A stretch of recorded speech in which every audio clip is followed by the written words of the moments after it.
guys and welcome back to my channel सिर्फ IS। दोस्तों, world history की इस सीरीज में आपका बहुत बहुत स्वागत है। ये है विजन IS के नोट्स जिन्हें मैं प्रसन्ना वर्मा एक्सप्लेन आपको करने जा रही हूँ। दोस्तों, ये लेक्चर के हिसाब से देखिए तो लेक्चर नंबर 17 रहेगा और इसके अंदर हम कुछ इंपॉर्टेंट बातें जैसे लीग ऑफ नेशंस के बारे में जानेंगे। आइए शुरू करने से पहले चैनल को जरूर सब्सक्राइब करिए, बेल आइकन को प्रेस जरूर करिए ताकि आपको रेगुलर अपडेट्स मिलती रहें। दोस्तों, लीग ऑफ नेशंस की बात करें तो इसका ओरिजिन, इसकी शुरुआत हुई, ये जो युद्ध हुआ था world war 1 aims of allied power. Woodrow Wilson के 14 पॉइंट्स के अंदर एक चीज लिखी थी कि हमें क्रिएशन करना चाहिए, हमें बनानी चाहिए एक इंटरनेशनल एजेंसी जो काम करे मेंटेनेंस के लिए, इस पूरे विश्व की शांति के लिए।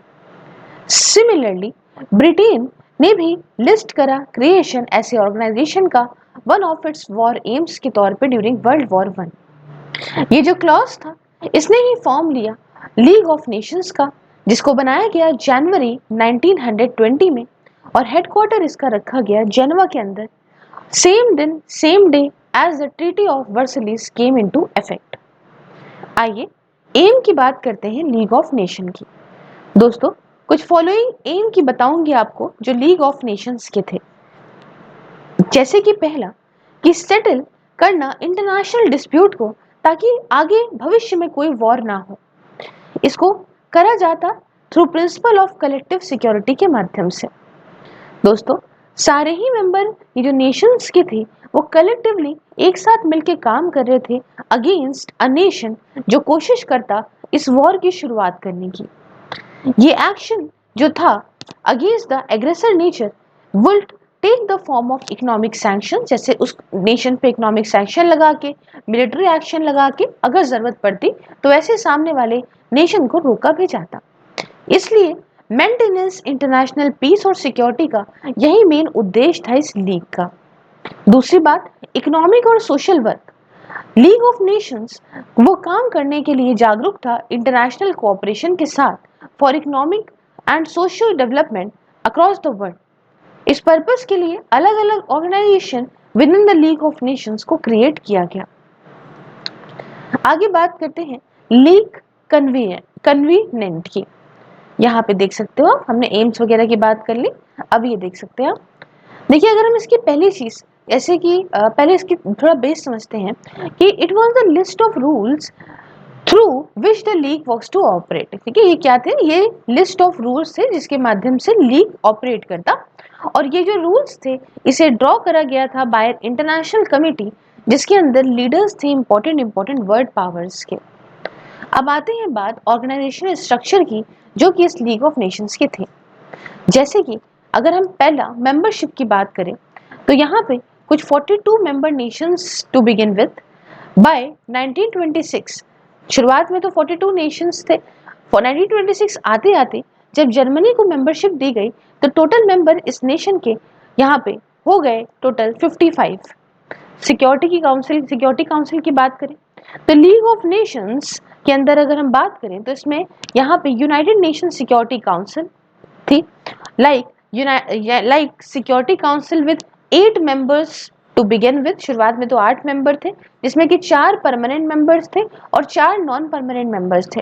वही जगह नॉन परमानेंट मेंबर्स को इलेक्ट करा जा रहा था जनरल असेंबली के द्वारा 3 सालों के टर्म के लिए। और बाय 1926 जो काउंसिल थी इसके अंदर 13 मेंबर्स आ गए with the seats for non permanent members. अब यहाँ पे बढ़ के हो गई 9। अब ये जो 4 परमानेंट मेंबर्स हैं जिनमें कि फ्रांस, इटली, जापान और ब्रिटेन थे, डिसीजंस जो काउंसिल के थे हैड टू बी यूनानिमस। और यहाँ पे जो मैंडेट था लीग का, league of Nations security council का, वो था डील करना पॉलिटिकल इश्यूज से। तीसरी बात आती है पीस कीपिंग फंक्शंस की। दोस्तों, सारे ही डिस्प्यूट जो यहाँ पे वॉर मतलब जो ये युद्ध को, वॉर को भड़काते, उजागर करते या बढ़ाते, was to be refer to the League and कोई भी member that restored to war was to face collective action. ठीक है, मतलब वॉर किसी हालत में नहीं होनी चाहिए। बाकी सारे मेंबर्स उस मेंबर के अगेंस्ट यहाँ पे कदम उठाएंगे अगर वो वॉर को भड़काना चाहेगा तो, या वॉर की शुरुआत करना चाहेगा तो। सिक्योरिटी काउंसिल के पास अथॉरिटी थी रिकमेंड करने की अमाउंट ऑफ रिसोर्सेस को, जैसे नेवल, एयर, मिलिट्री, जो हर एक मेंबर लीग का वो कंट्रीब्यूट करता for collective action against the अग्रेसर। फिर आई बात जनरल असेंबली की। तो दोस्तों, मेंबर्स लीग ऑफ नेशंस के बनाते थे जनरल असेंबली को। जो असेंबली थी वो एनुअली मिलती थी और डिसीजंस को लिया जाता था यूनानिमसली। सारे ही मेंबर्स जो कि असेंबली के थे, इन सब के पास एक वोट करने का हक था। और जो असेंबली थे was a policy making body, assembly एक पॉलिसी मेकिंग बॉडी थी लीग की, एंड इसलिए इसका जो काम था, मैंडेट था, ये था डिसाइड करना जनरल पॉलिसी इश्यूज पे। ये कंट्रोल करती थी फाइनेंसेस को भी लीग ऑफ नेशंस के, और इसके पास पावर भी थी चेंज करने की पीस ट्रीटी को। स्पेशल फंक्शंस की बात करूं असेंबली के, तो इसके अंदर था एडमिशन न्यू मेंबर्स का, periodical election non permanent members के काउंसिल के अंदर, इलेक्शन काउंसिल ऑफ जजेस की ऑफ द परमानेंट कोर्ट, और council of budget. In practice अगर बताऊं तो असेंबली ये एक जनरल डायरेक्टिंग फोर्स थी लीग एक्टिविटीज की। फिर बात आती है permanent court of international justice की। इसे हेग, दैट इज नीदरलैंड के अंदर सेटअप किया गया था। इसका मैंडेट था डील करना सिर्फ लीगल डिस्प्यूट्स जो कि स्टेट्स के बीच में होते हैं, और ना कि पॉलिटिकल डिस्प्यूट्स हैं। इसके अंदर कुछ 15 जजेस थे अलग अलग नेशनैलिटीज के, और ये अभी भी आज के टाइम पे भी काम करता है यूनाइटेड नेशन के पार्ट के तौर पे, और जाना जाता है इंटरनेशनल कोर्ट ऑफ जस्टिस के तौर पे। फिर आई बात सेक्रेटेरिएट की। दोस्तों, इसको सेटअप किया गया था एक सपोर्ट यूनिट के तौर पे, एंड ये हैंडल करता था पेपर वर्क को और फॉर्मुलेशन को, रिपोर्ट्स के और एजेंडा को प्रिपेयर करने को लेके। और लास्ट में अगर कमीशंस और कमेटीज की बात करूं, तो कमीशंस को सेटअप किया गया। हर एक कमीशन जो डील करती थी स्पेसिफिक प्रॉब्लम से। एग्जाम्पल्स कुछ इंपॉर्टेंट कमीशंस की बात करूं तो commission for handling issues regarding mandate, डिसआर्मामेंट, military affairs etcetera. दूसरी तरफ कुछ इंपॉर्टेंट कमेटीज जो कि डील करती थी एरियाज ऑफ हेल्थ से, लेबर से, विमेन राइट्स से, ड्रग्स से, साथ में चाइल्ड वेलफेयर भी वगैरह से। आगे आपको लेके चलती हूँ evaluation of performance of League of Nations की तरफ। दोस्तों, अगर हमें सक्सेस या फेलियर का पता लगाना है इस लीग ऑफ नेशंस की, तो हम यहाँ पे कैटलाइज कर सकते हैं इसकी परफॉर्मेंस को, एनालाइज कर सकते हैं, हम यहाँ पे एनालाइज कर सकते हैं परफॉर्मेंस को with respect to two major aims of League, जैसे कि मैंने मेंशन पहले करा। अगर इसकी परफॉर्मेंस लीग ऑफ नेशंस की हमें समराइज करनी है, तब आप ये कह सकते हो कि ये फेल हो गई थी अपने एम को पूरा करने में, of being leading forum for resolution of international disputes and ensure कराना, जो इसका काम था वर्ल्ड की पीस को। But it did important work, इसने कुछ इंपॉर्टेंट काम करे सोशियो इकोनॉमिक डेवलपमेंट के लिए पूरे ही विश्व में। खासकर जो काम किया गया इंटरनेशनल लेबर ऑर्गेनाइजेशन के द्वारा वर्कर्स के लिए, वेलफेयर के लिए, और साथ में कंट्रीब्यूशन जो लीग ऑफ नेशंस का था रिहैबिलिटेट करने के लिए उन रिफ्यूजीज को जो कि वर्ल्ड वॉर 1 के थे। तो ये सब काम काफी अच्छे माने जाते हैं। चीजें आगे बढ़ती हैं। अगर हम सक्सेस की तरफ आपको लेके चलें लीग ऑफ नेशंस की, तो कुछ 2 एरियाज में इन्होंने सक्सेस पाई। जैसे मैंने बताया, इकोनॉमिक और सोशल वर्क अपने कमीशन और कमेटीज के माध्यम से, जैसे कि International Labour Organisation was not most success, मतलब अगर हम देखें वॉज मोस्ट सक्सेसफुल, सबसे ज्यादा सक्सेसफुल रहा तो ये आईएलओ रहा, इंटरनेशनल लेबर ऑर्गेनाइजेशन रहा। गोल्स की बात करें आईएलओ की, तो इसमें ये था कि फिक्स करना मैक्सिमम वर्किंग डेज को और मिनिमम वेजेस को, इंश्योर करना कि जो मेंबर नेशंस हैं वो प्रोवाइड करें अनएम्प्लॉयमेंट बेनिफिट्स को और ओल्ड एज पेंशंस को। इसके काम के अंदर इंक्लूड था information dissemination with respect to performance of different member nation, और सरकारों को पुश करना कि वो काम करें वेलफेयर के एरियाज में ऑफ दी वर्कर्स। दूसरा, रिफ्यूजी ऑर्गेनाइजेशन, तो इसने मदद करी प्रिजनर्स ऑफ वॉर को रशिया के अंदर to their homes outside Russia. 1933 में इसने मदद करी थी ज्यूज को जो कि भागे थे यहाँ पे एस्केप नाजी परसिक्यूशन। इन लोगों को मदद करी थी रीसेटल करने में अलग अलग कंट्रीज में जहां ये सेफली रह सकें। तीसरी बात आती है हेल्थ ऑर्गेनाइजेशन की। इसने अच्छा खासा काम किया है पता करने में कि आखिरकार क्या वजह है अलग अलग एपिडेमिक्स की। खासकर सक्सेसफुली इसने लड़ा टाइफस एपिडेमिक से रशिया के अंदर, जिसका पास पोटेंशियल था कि वो फैल सकता था बाकी सारे रेस्ट ऑफ द यूरोप में। और साथ में लास्ट में मैंडेस कमीशन, तो इसके पास रिस्पॉन्सिबिलिटी थी मॉनिटर करने की गवर्नेंस को टेरिटरीज की, जो कि दी गई थी मेंबर नेशंस को एज मैंडेट, क्योंकि फॉर्मर कॉलोनीज थी ऑटोमन एम्पायर और जर्मनी की। दोस्तों, एक सेपरेट कमीशन जिसको सेटअप किया गया था सुपरवाइज करने के लिए गवर्नेंस को SAAR के लिए, और यहाँ पे ये काफ़ी एफिशिएंट रही और सक्सेसफुली इसने प्लेबिसाइड कराया वहाँ पे 1935 में। अब ये सार क्या है ये मैंने पहले बताया है। तो प्लेबिसाइड के बाद सार को दे दिया गया वापस से जर्मनी को। ऑल्दो जो मैंडेट कमीशन थी उसने अच्छे से काम करा, लेकिन ये बात आर्ग्यू करी जाती है कि इसने इतना कुछ नहीं करा against the colonialism in former African colonies, जो कि कन्वर्ट कर दी गई थी मैंडेट में। मैंने आपको लास्ट लेक्चर में बताया है। दोस्तों, mandates were to be prepare for independence, but commission fail कर गए इंश्योर कराना कि जो कॉलोनियल पावर्स हैं वो एक पार्टिसिपेशन दें लोकल्स को इन गवर्नेंस ऑफ मैंडेट्स। और दूसरी बात, resolution of minor international disputes. यहाँ पे लीग का एक पार्शियल सक्सेस रही। इसने फोर्स करा ग्रीस को कि ये कंपनसेशन पे करे बुल्गारिया को, जब ग्रीस ने इन्वेट करा था बुल्गारिया को। उसके बाद लीग ने डिसाइड करा ब्रिटेन के फेवर में, जब टर्की ने क्लेम करना स्टार्ट कर दिया था मोसुल प्रोविंस को, which was the mandate of Britain. League ने सॉल्व करी टेरिटोरियल डिस्प्यूट को between the Peru and Colombia के बीच में।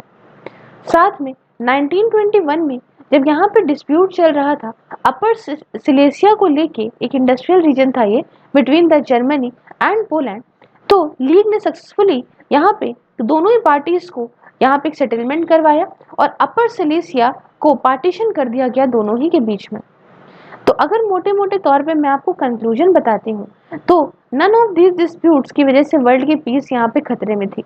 साथ में जब भी एक मेजर पावर को इन्वॉल्व किया गया तो डिसीजन लीग का हमेशा से ही मेजर पावर की तरफ हो जाता था।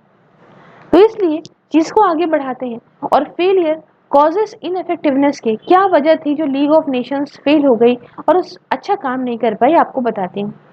पहला, एक अलीज का ऑर्गेनाइजेशन था। लीग ऑफ नेशन को आप ऐसा ऑर्गेनाइजेशन के तौर पे देखते थे जो बड़ी बड़ी पावर्स का था, खासकर फ्रांस और ब्रिटेन। सेटअप जो था इम्प्लीमेंटेशन का अनजस्ट पीस ट्रीटीज का, जिसकी वजह से सारे नेशन सेटिस्फाई नहीं हो पाए थे। टर्की और इटली की बात करें तो ये दोनों डिससेटिस्फाइड थे पीस ट्रीटीज से। While Turkey was aggrieved at territories it considered as inalienable being handed over to Greece. Italy भी डिससेटिस्फाइड था क्योंकि उसको टेरिटोरियल गेन्स उतना नहीं मिला जितना उसको प्रॉमिस किया गया था 1915 में in lieu of entering the war in favour of allies. Peace treaty जो साइन करी गई थी against the principle of self determination. For example, millions of Germans peace treaties के बाद ये जर्मनी के बाहर रहे, चेकोस्लोवाकिया में और पोलैंड में। सेम तरह से बहुत सारे टर्क्स भी ग्रीस के रेसिडेंट्स अब हैं, मतलब अब ग्रीस के रेसिडेंट्स हो गए थे। दूसरी बात आती है कॉन्फ्रेंस ऑफ एम्बेसडर्स। ये बॉडी जो थी वो सेटअप किया गया थी as a temporary body resolve करने के लिए डिस्प्यूट को रिगार्डिंग पीस ट्रीटीज, जब तक के लिए लीग ऑफ नेशंस को सेटअप किया जा रहा था and made fully functional. But ये एग्जिस्ट करी even after the formation of league. इसकी वजह से लेजिटिमेसी और अथॉरिटी लीग ऑफ नेशंस की जो है वो यहाँ पे हर्ट करी। कभी कभी तो कॉन्फ्रेंस ऑफ एम्बेसडर्स ओवररूल कर देते थे लीग के डिसीजंस को। एग्जाम्पल, जब कॉर्फू इंसिडेंस हुआ था 1923 का, जिसमें मसूलीस इटली और ग्रीस इन्वॉल्व थे, उसमें भी ये देखने को मिला था। तीसरा, फेलियर ऑफ डिसआर्मामेंट। दोस्तों, ये सिर्फ जर्मनी था जिसको डिसआर्म किया गया ट्रीटी ऑफ वर्सलिस के अंदर। लीग फेल कर गई कन्विंस करना दूसरी बड़ी मेजर पावर को डिसआर्म करने के लिए। ब्रिटेन और फ्रांस वो चाहते नहीं थे अपने आप को डिसआर्मामेंट करना। जब वर्ल्ड डिसआर्मामेंट कॉन्फ्रेंस हुई 1932-33 में, तो हिटलर ने डिमांड करा इक्वालिटी आर्मामेंट की विद फ्रांस, बट फ्रांस ने रिफ्यूज कर दिया क्योंकि इसको डर था कि कहीं जर्मनी इक्वली मिलिट्री पावर ना बन जाए और कुछ जल्द ही इमर्ज होकर ना आ जाए खतरे के तौर पे इसके लिए। हिटलर ने यूज करा इसे एक एक्सक्यूज के तौर पे क्विट करने के लिए वर्ल्ड डिसआर्मामेंट कॉन्फ्रेंस को, और जल्द ही इसने लीग ऑफ नेशंस को भी छोड़ दिया, और जर्मनी ने भी भाई Germany quit it as well, इसके जर्मनी ने इसको भी छोड़ दिया। फिर आई बात मॉकरी ऑफ कलेक्टिव सिक्योरिटी की। दोस्तों, लीग ऑफ नेशन फेल कर गई चेक करने के लिए कोई भी वायलेशन को ऑन द फ्रंटियर्स जो कि स्टैब्लिश करा गया था after the world war one through peace treaties, जैसे कि 1923 का रेजोल्यूशन। इसने अलाउ करा हर एक मेंबर को एक फ्रीडम डिसाइड करने का कि अगर ये चाहते हैं कंट्रीब्यूट करना कोई भी मिलिट्री रिसोर्स को during activation of collective security clause, तो इसका ये लिटरली नलिफाइड करता था रिस्पॉन्सिबिलिटी कि सारी मेंबर नेशंस के पास यहाँ पे ड्यूटी है चेक करने के लिए कोई भी एक्ट ऑफ वॉर को बाय अदर मेंबर नेशन। ये तो वही हो गया, मन करे तो करो, मन करे तो ना करो। दूसरा, फेलियर ऑफ जेनेवा प्रोटोकॉल 1924 का। दोस्तों, ब्रिटिश और फ्रेंच की जो सरकारें थी, इन्होंने प्रपोज करा एक जेनेवा प्रोटोकॉल। ये प्रोवाइड करता था कंपलसरी आर्बिट्रेशन डिस्प्यूट्स का, और ये कमिटेड था लीग ऑफ नेशन मेंबर्स को तो ये तुरंत आए मिलिट्री एड दें विक्टिम अग्रेशन को, और साथ में एम था जनरल डिसआर्मामेंट का। जेनेवा प्रोटोकॉल में मेंबर स्टेट्स डिक्लेयर करते खुद को ready to consent to important limitations of sovereignty in favour of League of Nation, but USA ने कंडेम्ड करा ये प्रपोजल को due to policy of isolation. And अगला जो कॉन्सिक्यूटिव गवर्नमेंट आई ब्रिटेन के अंदर, इसने भी ब्रिटिश का सपोर्ट यहाँ से ले लिया प्रोटोकॉल से, इसलिए प्रोटोकॉल कभी भी रेटिफाई नहीं किया जा सका। फिर बात आती है इकोनॉमिक क्राइसिस ऑफ 1929 की।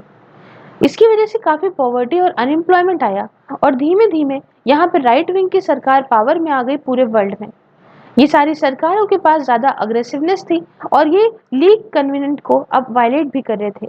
एग्जाम्पल, जापान ने इन्वेट करा मैंचूरिया को 1931 में, अब्बासीनिया को इन्वेट करा गया इटली के द्वारा 1935 में, स्पेनिश सिविल वॉर चली 1936 में जिसमें मिलिट्री इंटरवेंशन देखा गया मसूलनी और हिटलर के द्वारा इन फेवर ऑफ फ्रांस।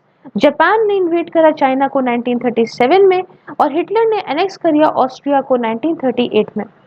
ये सारे केसेस जो हैं, इसमें लीग ने ये प्रूव करा कि वो पावरलेस है और फेल कर गई है चेक करने में कोई भी मिलिट्री अग्रेशन को। इन केस ऑफ जापानीज इन्वेशन जो कि मैंचूरिया में हुआ 1931 में, तो लीग का डिसीजन वो जापानीज के साइड जो था शुड इवैक्यूएट मैंचूरिया। मतलब ये क्या था, मतलब जापानीज की साइड नहीं था एक्चुअली में, डिसीजन जो लीग का था वो ये था कि जापानीज यहाँ पे खाली कर दे मैंचूरिया को। I am sorry for my words. Japanese ने रिजेक्ट कर दिया डिसीजन को और धीमे धीमे विड्रॉ कर लिया लीग से 1933 में। मिलिट्री या इकोनॉमिक सैंक्शन जो कि जापान के अगेंस्ट लगे वो तो डिस्कस करे भी नहीं गए, एज ब्रिटेन और फ्रांस वो इकोनॉमिक स्ट्रेस में थे due to great depression. Same तरह से जब अबेसिनिया ने अपील करा लीग से against the Italian aggression of 1935, तो लीग ने अप्लाई कर दिए sanctions, but only half heartedly, पूरे मन से नहीं। और इटली अभी भी अलाउ था इंपोर्ट करने के लिए इंपॉर्टेंट गुड्स को, जैसे कि कोल को, ऑयल को, स्टील को, और इसलिए सैंक्शन भी फेल हो गए थे कोर्स करने के लिए इटली को कि वो विड्रॉ करे अबेसिनिया से। अब यहाँ पे तीन चीजें जो कि क्लियर हैं इन सारे डिस्कशन से, और यही इम्पैक्ट भी रहा था इकोनॉमिक क्राइसिस का 1929 के ऑन वर्ल्ड पॉलिटिक्स। जैसे कि पहली बात करूं तो राइट विंग की सरकारें, खासकर फासिस्ट रिजाइम्स जापान के अंदर, इटली और जर्मनी में, इसने फायदा उठाया वर्ल्ड इकोनॉमिक क्राइसिस का, क्योंकि इनको पता था कि इकोनॉमिक कंसर्न्स की वजह से इंपॉर्टेंट लीग मेंबर जैसे कि ब्रिटेन और फ्रांस सही से काम नहीं करेंगे। दूसरी बात कि ब्रिटेन, फ्रांस और यूएसए ने पॉलिसी ऑफ अपीसमेंट को फॉलो करा towards the fascist regimes prevent करने के लिए वॉर को, and this was to prove disastrous, and ये मेजर रीजन था फासिस्ट रिजाइम जो धीमे धीमे पावरफुल बन गया enough to challenge the world peace. साथ में ये बात भी क्लियर थी कि हर एक नेशन, चाहे वो प्रोपोनेंट्स ऑफ लीग का, ये कंसर्न था with their own economic interest, चाहे वो यूएस पॉलिसी ऑफ आइसोलेशन हो या ब्रिटिश अबैंडन करे हो जेनेवा प्रोटोकॉल को। तो मेजर पावर्स नहीं चाहती थी रिस्पॉन्सिबिलिटी जो कि लेकर आए कोई भी डायरेक्ट टेरिटोरियल या इकोनॉमिक गेन्स को।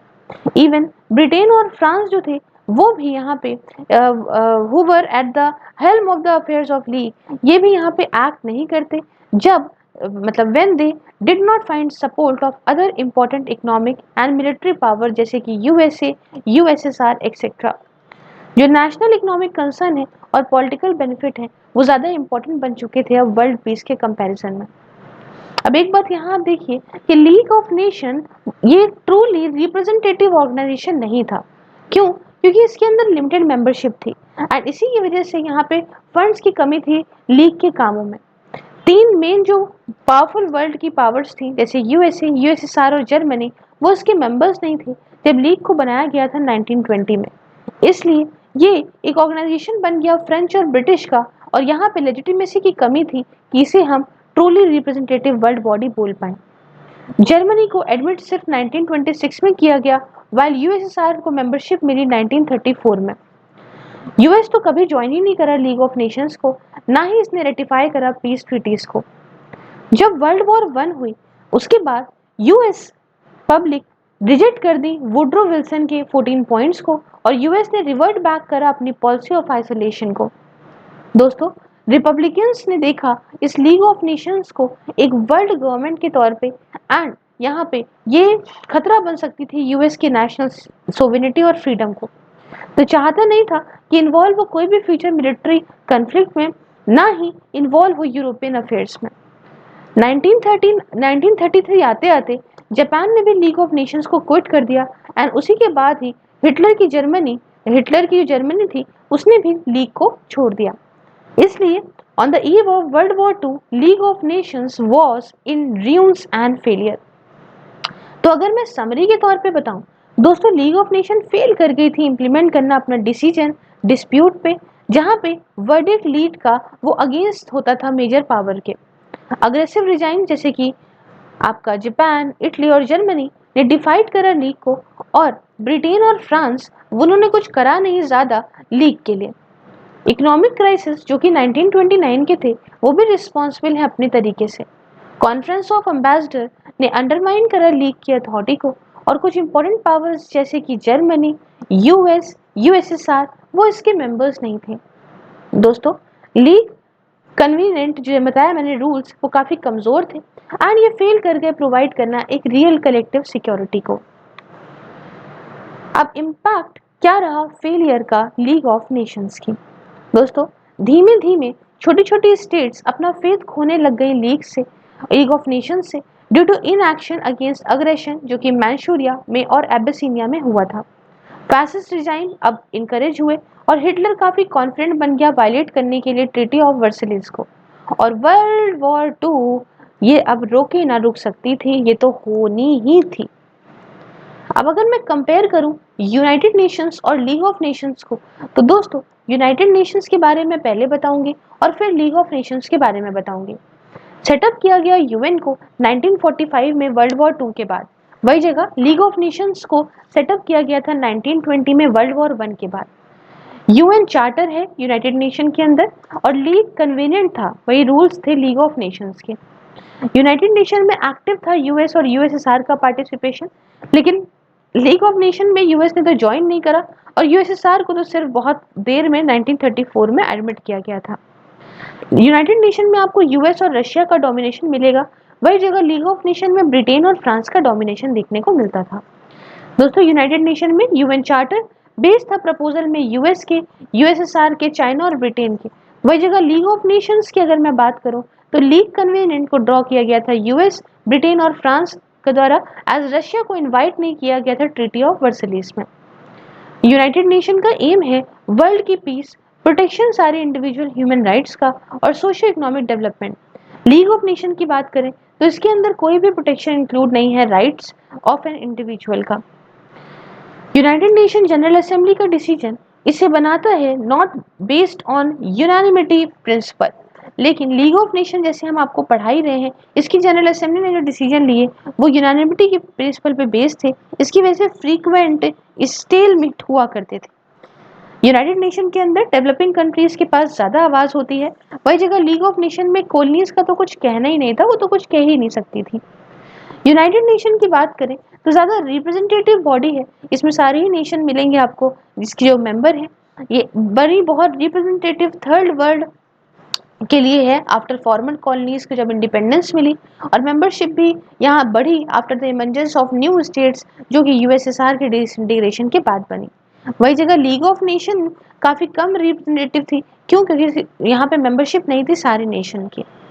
यूनाइटेड नेशन की अगर वोटिंग की बात करें तो वहां पे जो यूनाइटेड नेशन सिक्योरिटी काउंसिल में वोटिंग होती है, ये need not to be unanimous for a decision to take affect. लेकिन वोटिंग जो लीग ऑफ नेशन की सिक्योरिटी काउंसिल की थी, इसे यूनानिमस होना जरूरी था।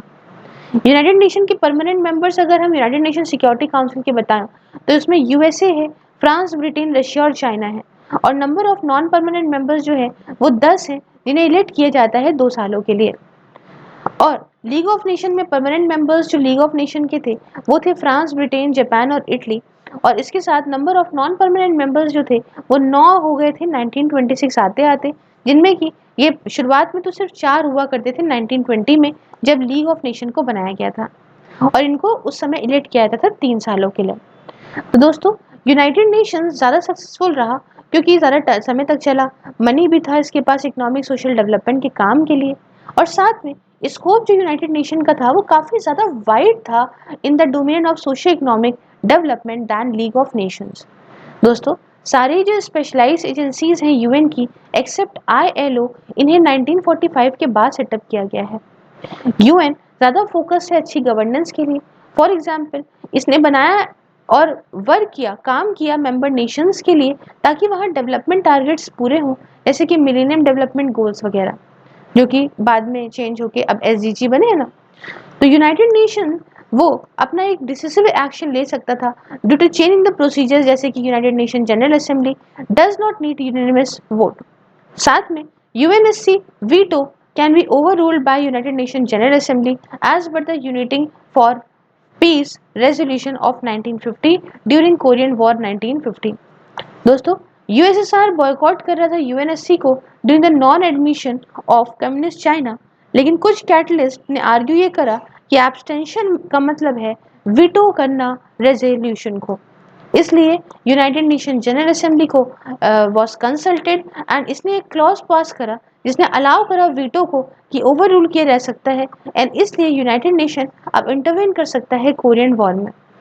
ये जो रेजोल्यूशन था, इसने ये स्टेट करा कि कोई भी केस जहां पे Security Council because of lack of unanimity among its 5 permanent members ये फेल कर जाएगी एक्ट करने के लिए as required to maintain international peace and security, वहां पे जनरल असेंबली कंसिडर करेगी मैटर को तुरंत एंड इशू कर सकती है रिकमेंडेशन को जो इसको ज़रूरी लगता है, ताकि इंटरनेशनल पीस और सिक्योरिटी को रीस्टोर किया जा सके। साथ में यहाँ पे बहुत सारी प्रेस्टेज इज्जत भी है यूएन सेक्रेटरी जनरल की as compare to the League of Nation counterpart. Kofi Annan 1997 से 2006 तक काफ़ी फेमस हो for his conflict for his conflict resolution ability. Even if United Nation was not able to prevent wars, ये एक quick और मतलब एक बढ़िया मीडिएट करके सीज फायर लाता अलग अलग ओकेशंस में। तो यूएन ज़्यादा इम्पोर्टेंट है in the era of global governance, and world has become more integrated due to liberalization, privatization, globalization and issues global concern के, जैसे कि environment और safety दूसरे global commons की। आइए लास्ट में आपको बताती हूँ सिमिलैरिटी भी क्या है यूनाइटेड नेशंस और लीग ऑफ नेशंस के बीच में। सिमिलैरिटीज काफ़ी कम है, लेकिन ये कॉमन एम था वर्ल्ड पीस और सोशो इकोनॉमिक डेवलपमेंट का। वीटो पावर्स मेंबर्स की सिक्योरिटी काउंसिल में, लैक ऑफ परमानेंट आर्मी अपनी खुद की, एंड इसलिए डिपेंडेंस होना मेंबर्स पे कि वो कंट्रीब्यूट करेंगे ट्रूप्स को। कॉमन वीकनेसेस भी हैं, जैसे कि क्रिटिसिज्म होता रहता है कि ये सुपर पावर्स के टूल हैं, प्रो वेस्ट हैं, और ये सब सबस्विएंट हैं टू पावरफुल और इंडिविजुअल नेशंस को लेके, और फाइनेंशियल डिपेंडेंसी यूएस और यूरोप देते हैं। तो यूएन जो है मेनली यूएस पे डिपेंड होता है अपनी फंडिंग के लिए, while league of Nations mainly depend था ब्रिटेन और फ्रांस पे। तो हमने ये पूरी बात करी यहाँ लीग ऑफ नेशंस को लेके, यहाँ आप देख सकते हैं। इस लेक्चर के अंदर इतना ही। नेक्स्ट लेक्चर में हम वर्ल्ड फ्रॉम 1919 से 1919 से लेके 1923 तक पढ़ेंगे। कैसा लगा आपको लेक्चर मुझे कमेंट बॉक्स में बताइए। अच्छा लगा तो लाइक शेयर सब्सक्राइब करिए। जॉइन बटन को प्रेस करके आप मेरे काम में मुझे सपोर्ट तो कर ही सकते हो। इसके अलावा यहाँ पे जो फेसबुक है, इस पर आपको ये लेक्चर्स मिलेंगे।